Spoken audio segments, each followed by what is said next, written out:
আপনি হয়তোবা নতুন ভোটার হয়েছেন এবং আপনার কৌতূহল যে আপনি এই ভোটের বা সামনে যে 12 তারিখে নির্বাচন আসছে, এই নির্বাচনে আপনি ভোট দিতে পারবেন কি না পারবেন। অনেকজন নতুন ভোটার হয়ে থাকেন, সেক্ষেত্রে আপনার জানার কৌতূহল। সেই জন্য আপনি কিন্তু আপনার কৌতূহল থেকে আপনি কিন্তু সমাধান পাবেন। নতুন নতুন ভিডিও পেতে প্লিজ আমার চ্যানেলটি সাবস্ক্রাইব করুন এবং পাশে থাকা বেল আইকনে ক্লিক করে অল করে দিন এবং ভিডিওতে একটা লাইক করে দিন এবং আপনার মূল্যবান মতামত কমেন্ট করে জানান। গুড ভিডিও বা নাইস ভিডিও লিখে আপনি কমেন্ট করে দিন।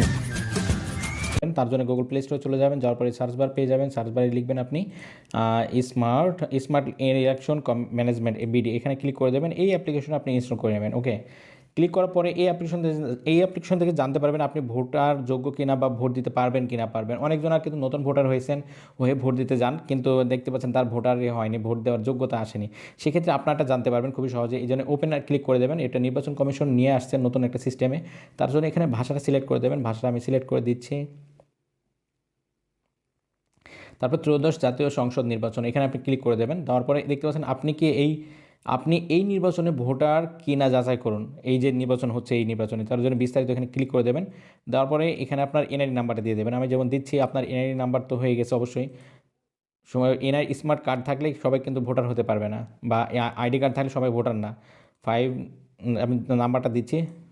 তারপরে কিন্তু দেখতে পাচ্ছেন জন্ম তারিখটা যে অপশন, সো জন্ম তারিখটা আপনি সিলেক্ট করে দেবেন। আপনার আইডি কার্ড অনুযায়ী আপনার যে জন্ম তারিখটা সেটা দিয়ে দেবেন। আমি জন্ম তারিখটা দিয়ে দিচ্ছি। তারপরে মাসটা, যে আপনার মাসটা আছে সেই মাসটা আপনি সিলেক্ট করে দেবেন। তারপরে দেখতে পাচ্ছেন মাসটা আমি সিলেক্ট করে দিলাম। তাহলে আপনার জন্ম তারিখ এবং জন্মসাল এবং মাসটা এবং দিনটা সিলেক্ট করে দিলাম। তারপর ওকে করে দিলাম। দেওয়ার পরে দেখতে পাচ্ছেন এটা হয়ে গেছে। এখন আপনি যাচাই করুন আপনি ভোটার কিনা। সেটা যাচাই করতে হলে এইখানে ক্লিক করতে হবে, কারণ আপনি তো স্মার্ট কার্ড আছে বা আপনি হয়তো আইডি কার্ড পাইছেন, কিন্তু সবাই তো ভোটার হওয়ার যোগ্য না।